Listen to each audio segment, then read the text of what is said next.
Welcome back to the channel, everybody. You can see I got my Princess Bride action figures sitting out in front of me.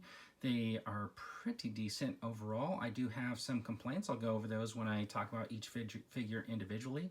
I do want to point out, though, that this is not a 6-inch scale. These are a little bit bigger. I'm okay with that, though, because these are sort of a one-off. There's not going to be like a whole bunch of figures based on this line. It was like one movie, so it's like a finite amount of characters. I don't see like having to do this massive collection for 4 or 5 figures that might end up on the shelf from this movie. I think it's pretty good to switch in and out. Mcfarlane does a pretty good job of doing these kind of figures. So let's take a look at each one individually.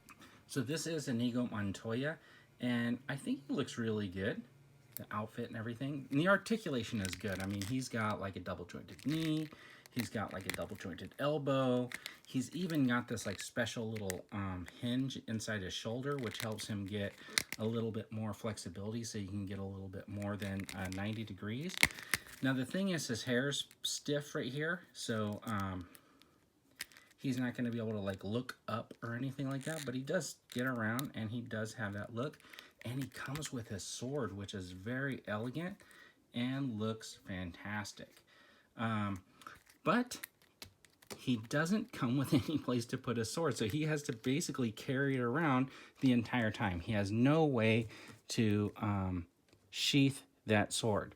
On the other hand, you got Dread Pirate Roberts, and he's got that look, and I don't know about that like 5 o'clock shadow. I think it looks like something like I might be able to do with like a pencil or something like that, and maybe like something that I have done on some of my customs, not something that I would expect that would come out of a major manufacturer.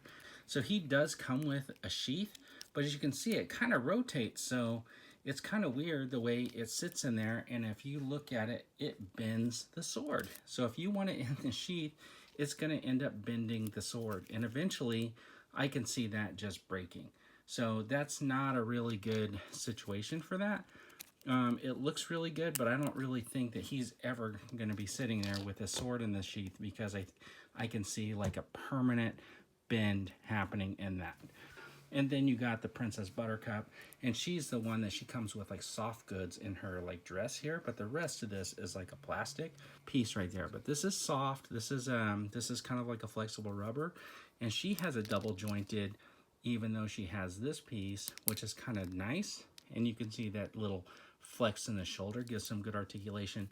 And then under, it's painted red and got the double jointed knee also. That looks really cool. He looks pretty good. And look at that, his head tilts and stuff like that. He only has about 90 degrees in the elbow, and he has about 90 degrees in the leg. He doesn't have very much flexibility at all.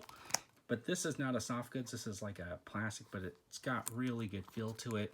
Makes it feel like a really rough type of textured clothing, which looks super, super cool. They all came with these stands. They're exactly the same size, even for Fezzik, which is kind of crazy. So here's a quick shot of the figures in the package, just so you can see how they came packaged up. I didn't think there was anything spectacular about the package. It's basically just a generic box. It says the Princess Bride on it, has some pictures on the back. I don't think these figures are anything to keep in the box. So anyways, if you are into the Princess Bride, I think this is a pretty good set. It will be cool if they had like 1 or 2 more characters that they would ever add. But thanks for tuning in. I really appreciate it. Have a great day, everybody.